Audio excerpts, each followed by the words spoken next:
உயிரோடை தமிழோடு இணைந்திருக்கிறீர்கள். ILC தமிழ் உயிரோடை தமிழில் அன்பர்களை உலக நகர்வு நிகழ்ச்சி இணைந்திருக்கிறீர்கள். உலக நகர்வு நிகழ்ச்சியில் பிரித்தானியாவிலிருந்து போரியல் ஆய்வாளர் அரசவர்கள் இணைகின்றார். வணக்கம் அரசவர்களே. வணக்கம் ராஜானி. அனைத்து உயிரோடு தமிழ் உறவுகளுக்கு என்பது வணக்கம். உங்களுக்கு வணக்கத்தை தெரிவித்துக் கொண்டு, ஈரான் இஸ்ரேல் அமெரிக்காவுடைய போர் முடிவுக்கு வருவதற்கான எந்த ஒரு ஆதாரத்தையும் பார்க்க முடியவில்லை. தொடர்ச்சியாக அரபு எமிரேட்ஸ் மற்றும் குவைத் தோஹாவில் தொடர் தாக்குதல் நடைபெற்றிருப்பதாக செய்திகள் வருகின்றது. கள நிலை எவ்வாறு இருக்கின்றது என்று கூறுவீர்களா? உண்மைதான். ஈரான் தொடர்ச்சியாக தனது தாக்குதல்களின் வீரியத்தை அதிகரித்துக் கொண்டே வருகின்றது. இஸ்ரேல் தொடர்ச்சியாக தாக்கப்பட்டுக் கொண்டிருக்கின்றது. அதாவது சில ஆய்வாளர்கள் சொல்கிறார்கள், அடுத்த 2 வாரங்களுக்கு இஸ்ரேலுக்கு மிகப்பெரிய ஒரு பயங்கர வாரங்களாக இருக்கும் என்று கூறப்படுகின்றது. நேற்று இரவும் இன்று காலையும் தொடர்ச்சியாக, அதாவது ஈராக்கில் இருக்கின்ற பக்தாத் ஏர்போர்ட், அதுக்கு பக்கத்தில் இருக்கிற அமெரிக்காவின் டிப்ளமேட்டிக் சென்டர், ஜோர்டான் இருக்கின்ற அமெரிக்க தளங்கள், துபாயில் இருக்கின்ற அமெரிக்க தளம், அபுதாபியில் இருக்கின்ற அமெரிக்க தளம், சவுதி அரேபியாவில் இருக்கின்ற அமெரிக்க தளம், பஹ்ரைன் என்று எல்லா நாடுகள் மீதும் தாக்குதல் நடத்தப்பட்டிருக்கின்றது. பல தாக்குதல்களில் ஆளில்லாத தாக்குதல் விமானங்களும் ஏவுகணைகளும் பயன்படுத்தப்பட்டாலும் சிலவற்றை அவர்கள் தாங்கள் இடைமறித்ததாக கூறினாலும் பலவற்றில் நீங்கள் விழுந்து வெடிப்பதை பார்க்கக்கூடியதாக இருக்கின்றது. குவைத் மீது நடைபெற்ற தாக்குதலில் குவைத்தில் இருந்த அமெரிக்க தளத்தில் இருந்த MC-12 என்ற வேவு விமானம், அந்த விமானம் மிகவும் சொற்ப அளவில் தான் அமெரிக்காவிடம் இருக்கின்றது. அந்த விமானம் கடுமையாக சேதமடைந்ததாக அல்லது அழிக்கப்பட்டதாக கூறப்படுகின்றது. இது ஈராக்கின் தகவல்கள் கூறவில்லை, அங்கிருந்த தகவல்களே அதை உறுதிப்படுத்தி இருக்கின்றது. அதே சமயம் பார்த்தீங்கன்னு சொன்னால், குவைத்தில் இருக்கின்ற விடுதி ஒன்றும் பற்றி எறிவதை காணக்கூடியதாக இருக்கின்றது. இதுவரை இடம்பெற்ற தாக்குதல்களில் இப்போது அமெரிக்காவின் வெள்ளை மாளிகையின் பேச்சாளர் லியாவெட் கூறியிருக்கின்றார் என்று சொன்னால், இந்த 150க்கும் மேற்பட்ட அமெரிக்க படையினர் காயமடைந்திருப்பதாகவும், அதில் 8 பேர் காயமடைந்திருப்பதாகவும், பலர் திரும்பி விட்டதாகவும் என்றெல்லாம் கூறுகிறார்கள். ஆனால் அமெரிக்கா படையினர் இந்த இழப்புகளை அவர்கள் தற்போதும் மறைத்து வருவது போலதான் தெரிகின்றது.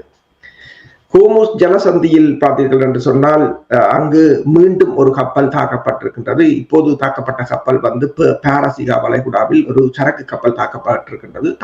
சரக்கு கப்பலுக்கு பெருமளவான சேதம் என்று பிரித்தானியாவின் கடல் கண்காணிப்பு மையம் தெரிவித்திருக்கின்றது. அதே போல ஈரான் பகுதியிலும் ஈரான்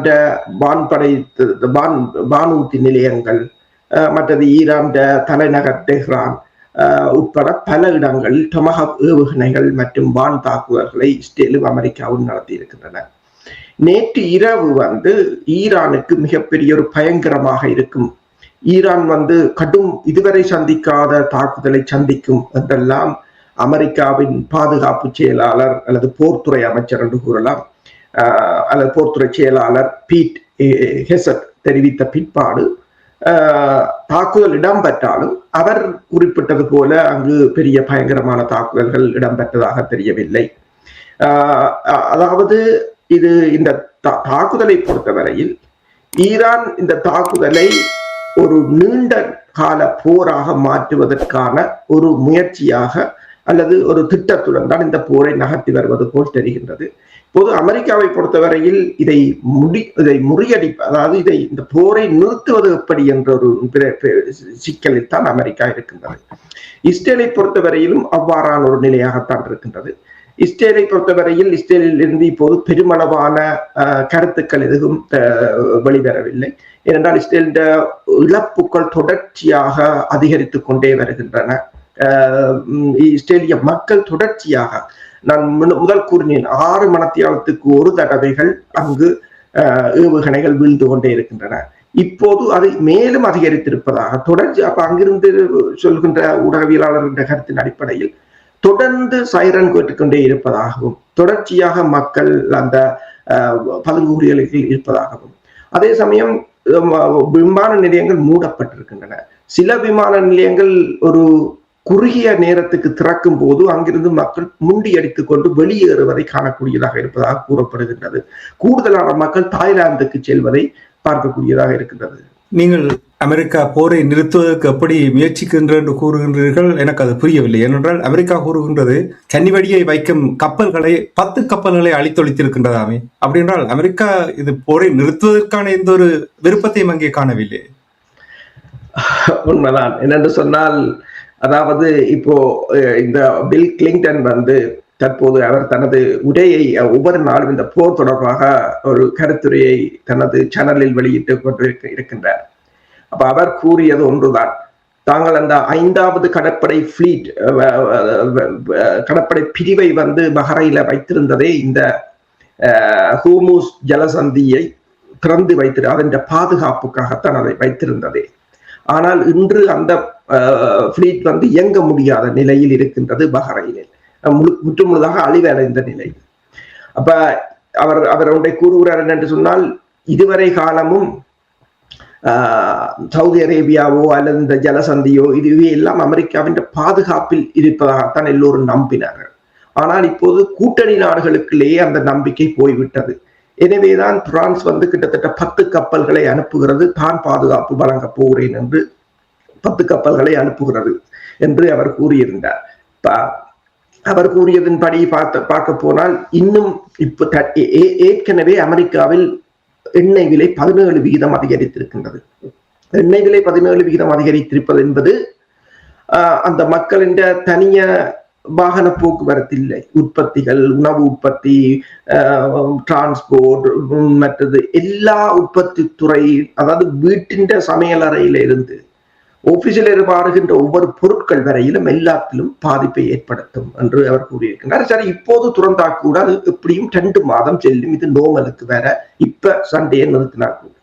அப்ப இந்த நிலையில் தான் இப்போது முதலில் என்ன சொல்கிறார்கள் என்று சொன்னால், முதலில் அவர்கள் கூறினார்கள் என்று சொன்னால், இந்த ஹார்முஸ் ஜலசந்தியை தாங்கள் திறந்து வைக்க பாதுகாப்பு வழங்க போவதாக, அதுக்கு தங்கள் கடற்படை பாதுகாப்பு வழங்கும்.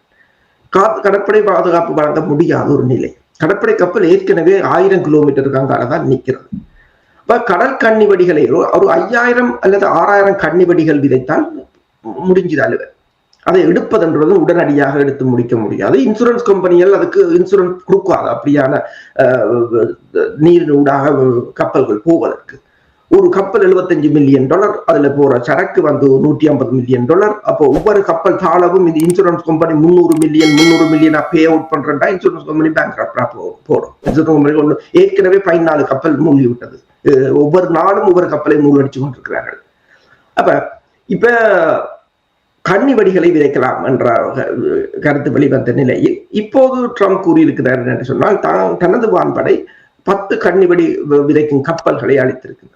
கன்னிவெடி விதைக்கிறதுக்கு கப்பல் தேவையில்லை, மீன்பிடி படகுகளிலே ஒன்றே போட்டுட்டு வந்துடலாம். அது மிதக்கிற கன்னிவெடிகள். அது ஒரு 21 கிலோமீட்டர் அல்லது 21 மைல் நீளமான ஒரு குறுகிய ஓடை. அதற்கு அவர்களுக்கு பெரிய கப்பல்கள் தேவையில்லை. அடுத்ததாக அவர்களிடம் ஏற்கனவே ஆள் இல்லாத கடல் தாக்குதல் கலன்களை பல வெரைட்டியில இருக்கின்றன. அவற்றை கண்டறியவே முடியாது. இப்ப அதை பாதுகாப்பது, இப்ப பிரான்சின் 10 கப்பல் போகிறது. இப்ப பிரான்சின் 10 கப்பல் போறதுக்கு கிளின்டன் சொன்னது என்னன்னு சொன்னால், அதாவது பிரான்ஸ் அதை அனுப்புறது என்று சொன்னால், உங்களோட கூட்டணி நாடுகளுக்கே உங்கள் மீது நம்பிக்கை இழந்து போட்டார்கள். இப்போது தங்கள் கப்பல்களை பாதுகாக்க தங்கள் கடற்படை தான் தேவை என்று போகிறது. ஆனால் அவர்களும் அங்கு கிட்ட போறதில்லை. என்னென்று சொன்னால், ஆள் இல்லாத தாக்குதல் விமானங்கள் 4000 கிலோமீட்டர் தூர வீச்சு கொண்டவை. இது வெறும் 21 கிலோமீட்டர். அவர் இதை ஏதாவது ஒரு கருத்தை சொல்லி இந்த மார்க்கெட்டை மேலே ஏறி இறக்கி, அது ஒரு மார்க்கெட் சென்சிட்டிவான மார்க்கெட், கீழே இருக்கும் போது இவங்க எல்லாரும் சேர்ந்து வாங்கி போட்டு தங்களோட பதவியை அபியூஸ் பண்ணி அதுக்கு ஒரு ஸ்டேட்மெண்டை விடுறது. ஸ்டேட்மெண்டை விட்டோம்னா மார்க்கெட் ஏறும், பிறகு விற்கிறது. இப்ப இப்படி இந்த ஆசியா, ஆப்பிரிக்கா, ஐரோப்பிய மற்றும் இந்த அரபு நாடுகள் இந்த பணங்களை தங்கள் நாட்டுக்கு எடுத்துக்கொண்டிருக்கிறார்கள் செல்வந்தர்கள். அதைத்தான் செய்கிறார்களே தவிர இதை இவர்கள் இப்ப உதாரணம் பார்த்தீங்கன்னா சொன்னால், அமெரிக்காவின் எனர்ஜி மினிஸ்டர், எனர்ஜி செக்ரட்டரி, அவர் நேற்று போடுறார் ஒரு ட்வீட் என்று சொன்னால், முதலாவது கப்பல் அமெரிக்க பாதுகாப்புடன் வந்து கொண்டிருக்கிறது என்று ட்வீட்ல போட்டிருக்கிறார். அப்ப ஈரான்காரர் கேட்டாங்க, பிளே ஸ்டேஷன்ல வருது வந்து. அதுக்கு பிறகு அரை மணி தியாகத்துல அழிச்சிட்டாங்க. ஆனால் அப்படி போடுறது என்னன்னு சொன்னா உடனே பங்குச்சந்தை ஏறும். உடனே அதுக்கு முதல் வாங்கினா பிறகுதான் அதை போடுறது, அப்படி ஒரு ட்வீட்டை போடுறது என்ன ஏறணும்னா தாங்களே வித்து போடுவாங்க. அப்ப மிச்சம் வாங்கின சனத்தின் எல்லாம் போடும். இப்படி ஆசிய நாடுகள், அதாவது இப்ப கிளின்டன் கருத்தின்படி இது இப்படியே போகும் என்று சொன்னால் வெகு விரைவில் வந்து ஆசிய நாடுகள் அப்படியே ஆசியாவும் ஐரோப்பாவும் ரிசெஷனுக்குள்ள போடும். இன்னும் ஒரு அல்லது 2 கிழமைக்குள்ள ரிசெஷனுக்குள்ள போடும். அமெரிக்கா வந்து மிகப்பெரிய ஒரு நெருக்கடியை சந்திக்கும் பொருளாதாரத்தில் என்ற ஒரு துணியில் தான் அவர் கருத்து தெரிவித்திருக்கிறார். ஜனநாயகம் சுதந்திரம் என்ற போர்வையில் இவர்களுடைய அயோக்கியத்தனம் இதுதான் என்பதை இப்ப நீங்க பாருங்கள், பங்குச்சந்தையை எவ்வாறு கையாளுகிறார்கள் என்றால், உங்களை தனவந்தர்களாக ஆக்குவோம் என்றும் கூட சொன்னவர்கள் இப்பொழுது அவர்கள்தான் தனவந்தர்களாக மாறிக்கொண்டே தொடர்ந்து வருகின்றார்கள். ஈரானுடைய தாக்குதல் தொடர்ச்சியாக மத்திய கிழக்கு நாடுகளில் நடந்து கொண்டிருக்கிறது. அதில் குவைத்தின் விமானம் தாக்கப்பட்டிருப்பதாக கூறப்படுகிறது. இது தொடர்பாக என்ன அறிந்தீர்கள்? உண்மைதான். குவைத்தில் இருக்கின்ற அமெரிக்காவின் விமான தளம் மீதுதான் நேற்று இரவு இடம்பெற்ற தாக்குதலில் MC-12 என்ற விமானம் அங்கு தாக்கப்பட்டிருக்கிறது. உளவு விமானம் அமெரிக்காவின் கிட்டத்தட்ட 7 அல்லது 8 விமானங்கள்லாம் அமெரிக்காவுடன் இருப்பதாக கூறப்படுகின்றது. அந்த விமானம் அழிவடைந்ததை அவர்களே ஒப்புக்கொண்டிருக்கிறார்கள்.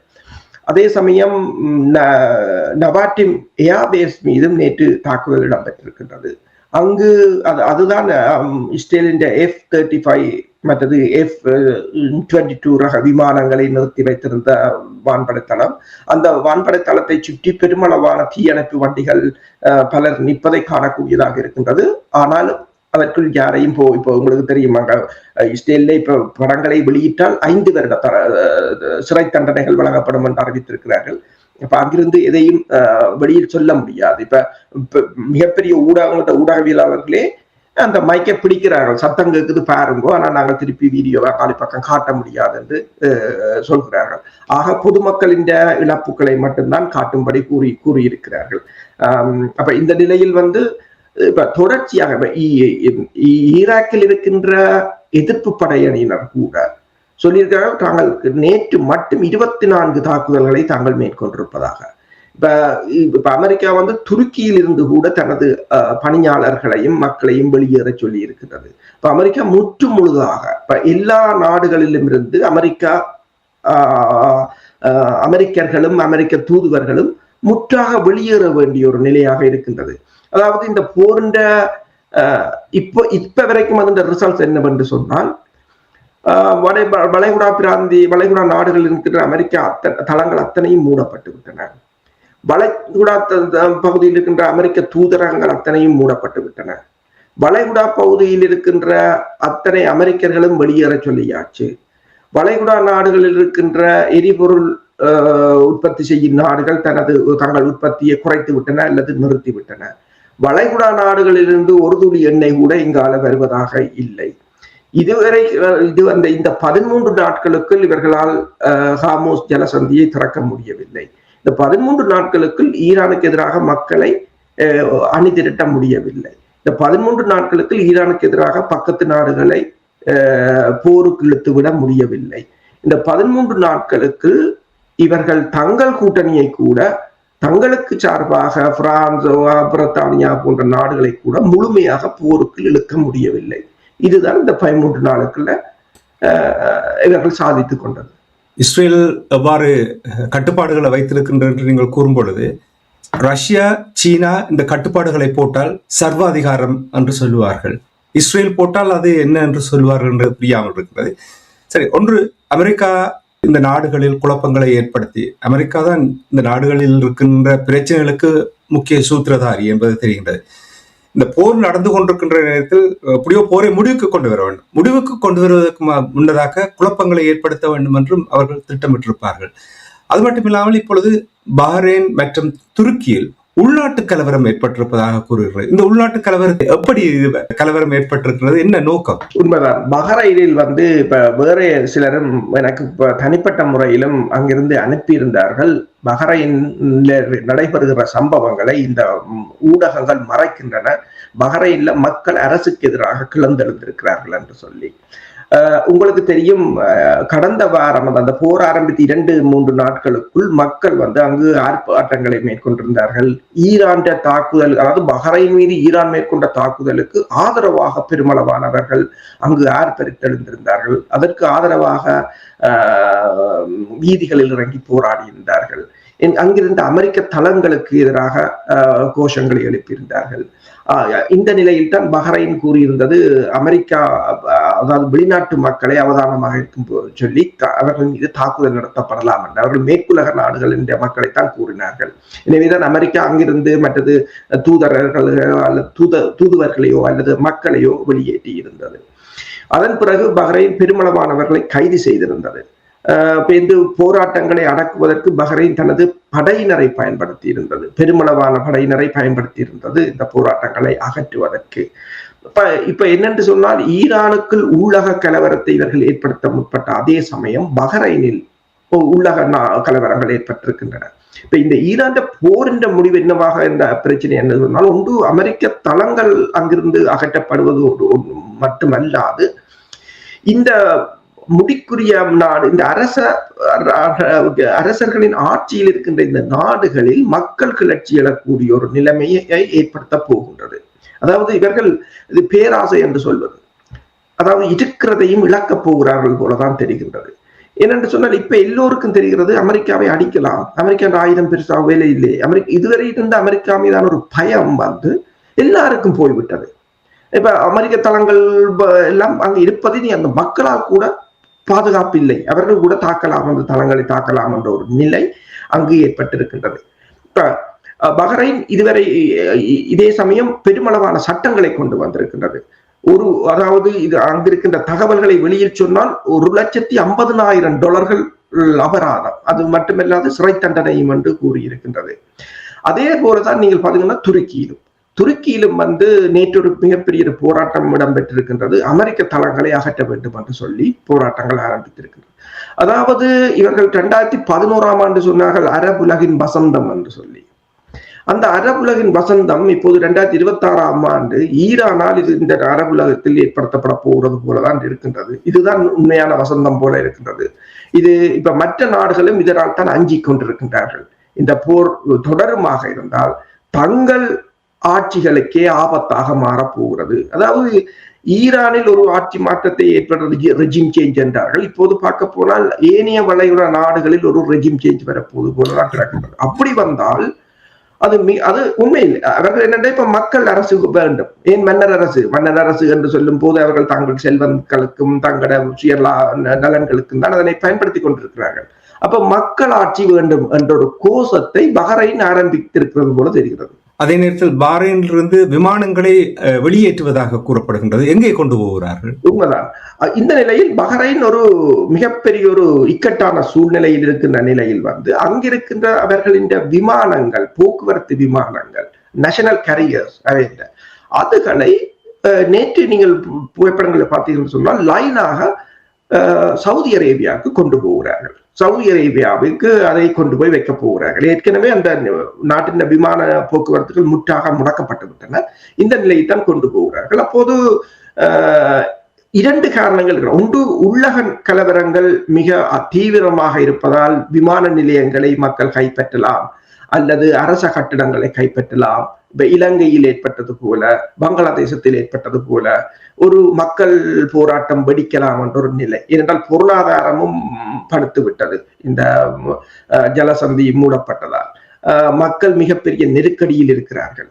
அப்ப அதனால் அதை பாதுகாப்பதற்கு கொண்டு போனார்களோ தெரியவில்லை. இப்ப உங்களுக்கு தெரியும், ஆப்கானிஸ்தான்ல இடம்பெற்ற சம்பவத்தின் போது பல விமானங்களை அசர்பைசான் போன்ற நாடுகளுக்கு தான் உடனடியாக அவசரமாக கொண்டு போய் இறக்கி இருந்தார்கள் பாதுகாப்பாக வைப்பதற்கு. அதே போலதான் இப்போது இந்த விமானங்கள் சவுதி அரேபியாவை நோக்கி செல்கின்றன. அடுத்ததாக நீங்கள் பார்த்தீர்கள் என்று சொன்னால், ஈரான் தாக்குதல். பஹ்ரைன் ஒரு சிறிய ஒரு குடா. அந்த நாட்டின் மீது ஈரான் தாக்குதல்கள் அதிகரிக்குமாக இருந்தால் இந்த விமானங்கள் அழிவு மிக பாரியதாக இருக்கு. இப்ப இலங்கை விமான நிலையங்கள், விமான சேவை கூட சொல்லுறது, தங்களிடம் விமான சேவையை விஸ்தரிப்பதற்கு விமானங்கள் உலகத்திலே இல்லை வாங்குவதற்கு கூட. ஏனென்று சொன்னால் எல்லாம் கனிம வளங்களின் பற்றாக்குறை, சப்ளை லைன் டிஸ்டர்ப்ஷன், ப்ரொடக்ஷன் டவுன், எல்லாம் உலகம் குழம்பிய நிலையில் இருக்கின்றது. இப்போ மிகப்பெரிய அளவிலான உற்பத்திகள் கூட ஒரு இடமும் இல்லை என்ற நிலையில் இந்த அழிவடைகிற விமானங்களை மீண்டும் ரீப்ளேஸ் செய்வதற்கு கூட அவர்களால் உடனடியாக முடியாத என்ற நிலையில் இப்போது பாதுகாப்பதற்காக கொண்டு போகிறார்கள். இனி காலம் சென்ற ஆயத்துல்லா கொமேனி அவர்கள் டொனால்ட் ட்ரம்பை கொலை செய்வதற்கான எல்லா திட்டங்களும் வகுத்து தயாராக இருந்த நிலையில் தான் இந்த போர் ஆரம்பித்தது என்று கூறுகிறார்கள். இதில் எவ்வளவு உண்மை இருக்கிறது? உண்மைதான். என்னென்று சொன்னால் அண்மையில் மேற்குலகத்தைச் சேர்ந்த ஆய்வாளர் ஒருவர் கூறியிருந்தார், இஸ்ரேல் எவ்வாறு ட்ரம்பை மனிப்புலேட் பண்ணி அவரின் மனதை மாற்றி இந்த போருக்கு கொண்டு வந்தது. ட்ரம்புக்கு கூறப்பட்டது என்னென்று சொன்னால், உன்னை ஹமானி கொல்ல போகிறார் என்று. எனவேதான் நீங்கள் பார்க்கலாம், முதலாவது அந்த தாக்குதல் இடம்பெற்று ஹமேனி இறந்த பிற்பாடு ட்ரம்ப் சொன்னார், அவர் என்னை கொல்ல முதல் நான் அவரை கொன்று விட்டேன் என்று. அதை நம்பி விட்டார். பல தடவைகள் ட்ரம்ப் மீது கொலை முயற்சிகள் மேற்கொள்ளப்பட்டது. அதில் சிலவற்றை ஈரான் மேற்கொண்டதாக இஸ்ரேல் சித்தரித்திருந்தது. ட்ரம்பின் ஏர்ஃபோர்ஸ் ஒன் விமானத்தை உள்ளூரில் வைத்து, அதாவது அந்த அவர்கள் அமெரிக்காவுக்குள் வைத்து சுட்டு வீழ்த்துவதற்கு சாம்சங் ஏவுகணைகளோட ஈரான் ஆட்களை தயார் செய்திருப்பதாக கூட கூறப்பட்டிருக்கிறது. அதை FBI-க்குள் இருக்கின்ற இஸ்ரேலிய உளவாளிகள் அதை ட்ரம்பை நம்ப வைத்திருந்தார்கள். அதே போல எப்ஸ்டின் ஃபைலை வெளியிட்டிருந்தார்கள். அதன் மூலம் ஒரு அழுத்தத்தை கொடுத்தார்கள். அதாவது இவ்வாறான எல்லா அழுத்தங்களையும் கொடுத்துத்தான் இந்த போருக்குள் அவரை இஸ்ரேல் கொண்டு வந்து விட்டிருக்கின்றது என்று அவர் தெரிவித்திருக்கின்றார். அதாவது ட்ரம்பை தொடர்ச்சியாக உங்களுக்கு தெரியும் 3 தடவைகள் அவர் கொலை முயற்சியிலிருந்து தப்பி இருந்தார். தற்போது இந்த போர் ஆரம்பிச்சிருக்கிறதுக்கு முன்னரும் கூட புளோரிடாவில் இருக்கின்ற அவருடைய இல்லத்திற்குள் துப்பாக்கியுடன் ஒருவர் நுழைந்ததாக FBI கைது செய்திருந்தது. இப்ப அவர்கள் கூறுகிறார்கள் FBI இவ்வாறான சம்பவங்களை சோடித்திருப்பதாகவும், அதற்குள் இருக்கிற இந்த மொசாட் உளவாளிகள் மற்றது அவர்களுக்குள் இருக்கின்ற இஸ்ரேலின் லொபி செய்கிறவர்கள் எல்லோருமாக இணைந்து ட்ரம்பை மனிப்புலேட் பண்ணி இந்த போருக்குள் இழுத்து விட்டிருப்பதாகத்தான் அவர்கள் இப்போது கூறுகிறார்கள். அதை ட்ரம்ப் நம்பியது. கிளின்டனும் சொல்லி இருக்கிறார், 1990ஆம் ஆண்டுகளில் கூட தான் இந்த ஈரான் மீதான போரை அப்போது கூட தான் எதிர்த்ததாகத்தான் கூறுகிறார். ஏனென்று சொன்னால் அந்த இடத்தில் இப்ப அவர் என்ன கூறுகிறார் என்றால், இங்கே ஒரு பெரிய படை நடவடிக்கை இடம்பெற்றாலும் அது இப்ப உங்களுக்கு ஈரான் லிபியாவில் இருக்கின்ற பெற்றுக்கொண்ட அனுபவங்களை கூட நீங்கள் இதில் கருத்தில் எடுக்கவில்லை என்றுதான் அவர் கூறியிருக்கின்றார். மிகவும் சுருக்கமாக இப்ப போர் 12வது நாட்களாக தொடர்ந்து கொண்டிருக்கின்றது. கட்டா மற்றும் டோஹா தொடர்பாட்டில் இருக்கின்றார்கள் வாஷிங்டனோடு. நிறைய அழுத்தங்கள் பிரயோகிப்பதாக என்றால் இதுவரையில் அவர்கள் காணாத சம்பவங்களை இப்பொழுது கண்டு கொண்டிருக்கிறார்கள். திருப்பி தாக்குவதற்கும் தயங்குகிறார்கள். இந்த அழுத்தம் வாஷிங்டனை மனம் மாற்ற செய்யும் என்று நம்புகிறீர்களா, அல்லது ஏற்கனவே இந்த போரை முடிவுக்கு கொண்டு வருவதற்கான முடிவுக்கு வந்து விட்டார்களா இவர்களுடைய அழுத்தத்தின் பிரகாரம்? அவர்களுக்கு முடிவுக்கு கொண்டு வர இப்போது விருப்பமாகத்தான் இருக்கின்றது. இப்ப முடிக்க முடியாத நிலையில் ஈரான் நிற்கின்றது. ஈரானை அப்படியே ஏற்றுக்கொள்ளவும் இவர்களால் விருப்பம் இல்லாத நிலை இருக்கின்றது. கிளின்டன் சொன்னது 3 சினாரியோ தான். அவர் சொன்னார், ஒன்று குயிக்கான ஒரு ரெசல்யூஷனோட இந்த போரை உடனடியாக முடிவுக்கு கொண்டு வர வேண்டும். அப்படி வந்தாலும் கூட 2 மாதங்கள் செல்லும் நாங்கள் பழைய நிலைமைக்கு திரும்புவதற்கு. ஒயில் கூட $70 இருக்கும் 2 மாதங்களுக்கும். அது ஒரு 25% தான் அது சாத்தியம். இரண்டாவதாக இந்த போர் 3-4 மாதங்கள் போய் அதற்கு பிறகு சில வேளை ஒருவேளை இயலாமை போய் முடியலாம். அப்படி என்று சொன்னால் அது ஆசியாவையும் ஐரோப்பாவையும் ரிசெஷனுக்கு தள்ளிவிடும். அமெரிக்காவில் உள்நாட்டு கலவரங்கள் ஏற்படக்கூடிய சந்தர்ப்பங்கள் இருக்கின்றன. அமெரிக்கா ஆட்சியே ஆடி போகும். வளைகுடா நாடுகள் முற்றாக அமெரிக்காவின் பிடியிலிருந்து போகும். மற்றது பொருளாதாரம் மீள முடியாத நிலைக்கு போகும். அமெரிக்காவில் ஒரு கலன் எரிபொருள் $5 $7 மாறும் என்று போட்டிருந்தார். இப்போது $2 கீழே தான் கொண்டு வருவேன் என்றுதான் ட்ரம்ப் சொல்லியிருந்தார். அதே போல 3வது சினாரியோ அவர் சொன்னார், இது போர் இப்படியே தொடருமாக இருந்தால் உலகம் முற்றுமுழுதான உலகமும் பொருளாதார நெருக்கடி, பசி, பட்டினி, பஞ்சம் என்று சொல்லி மத்திய கிழக்கு நாடுகள் மீண்டும் எழ முடியாத ஒரு நிலைக்கு செல்லும். அதோட அமெரிக்காவின் ஆதிக்கமும் முடிவுக்கு வரக்கூடிய ஒரு நிலையாகத்தான் இருக்கும். ஆசியா ஐரோப்பிய நாடுகள் இந்த தற்போது அவர்களின் பொருளாதார வளர்ச்சி என்று சொல்கின்ற அத்தனையும் இழந்து மீண்டும் பழைய நிலைக்கு வறுமை கோட்டின் போக வேண்டிய ஒரு நிலை ஏற்படும். இந்த மூன்று தான் தற்போது இருக்கிற ஒரு சீனரியாக இருக்கின்றது என்று அவர் கூறியிருக்கிறார். இவ்வளவு காலமும் இந்த உலக மக்களை ஏமாற்றி பிழைத்தவர்கள் இவர்கள் என்று பலர் இப்பொழுது கூறுகிறார்கள். ஜனநாயகம், சுதந்திரம், பணம் முளைப்பது, இது தொடர்பாக ஆசை வார்த்தைகள் காட்டி இந்த உலகத்தையே இவ்வாறான நிலைமைக்கு கொண்டு வந்திருக்கின்றார்கள் என்று பல இந்த ஊடகங்களில் கூறுகிறார்கள். நன்றி அரசர்களே. இன்றைய நிகழ்ச்சியில் இணைந்து இஸ்ரேல், ஈரான், அமெரிக்காவுக்கு இடையிலான போர் நிலைமைகளை உயிரோடை தமிழ் உறவுகளுக்கு எடுத்து வந்தமைக்காக உயிரோடை தமிழ் அன்பர்கள் சார்பாக நன்றி கூறிக்கொண்டு மீண்டும் அடுத்த நிகழ்ச்சியில் இணைந்திருப்போம். அதுவரைக்கும் நன்றி, வணக்கம். நன்றி, வணக்கம். எமது பார்வையாளர்களுக்கு வணக்கம். மக்களின் குரலாய் ஓங்கி ஒலிக்கும் இலக்கு மின்னிதழ் மற்றும் உயிரோடை தமிழ் வானொலி ஆகிய இவ்விரு ஊடகங்களும் உங்களைப் போன்ற எமது நேயர்கள், நண்பர்களின் ஆதரவிலேயே இயங்கி வருகின்றன. மிக குறைந்த வளங்களுடன் பல இடர்கள் மற்றும் தடைகளை தாண்டி பயணிக்கும் எமது ஊடகங்களின் பணிகள் மேலும் வளர உங்களால் முடிந்த நிதியுதவியை வழங்கி இன்னும் காத்திரமான செயற்பாடுகளை முன்னெடுக்க உதவுமாறு மிகவும் பணிவன்புடன் வேண்டி நிற்கின்றோம். உங்கள் பங்களிப்பு உங்களின் உரிமை குரலாய் ஓங்கி ஒலிக்கும். நன்றி.